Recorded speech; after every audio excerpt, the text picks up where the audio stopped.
अस्सलाम वालेकुम नाज़रीन, मैं हूं आपका मेज़बान मोहम्मद इब्राहिम ज़िया और आप देख रहे हैं टुडे पाकिस्तान। नाज़रीन, आपको इंतहाई अहम खबर से आगाह करते चलें। कोयटा पुलिस ने रिश्वतखोरी का बाजार गर्म कर रखा है। जबले नूर बस टर्मिनल के सामने तैनात पुलिस एहलकारों ने मुसाफिर शहरियों की जिंदगियां अजीरन कर रखी हैं।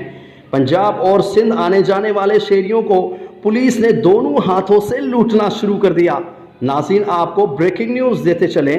कोयटा पुलिस ने रिश्वतखोरी का बाजार गर्म कर रखा है। जबले नूर बस टर्मिनल के सामने पुलिस ने लोगों की जिंदगियां आजाब बना रखी हैं। वीडियो में वाज़ेह तौर पर देखा जा सकता है कि किस तरह पुलिस एहलकार शहरी से रिश्वत वसूल कर रहा है। आखिरकार मुसाफिर शहरियों ने पुलिस के इस रवैये से तंग आकर आईजी कोयटा से एक्शन लेने की पुरजोर अपील कर दी। अब तक के लिए इतना ही। देखते रहिए टुडे पाकिस्तान HD न्यूज़।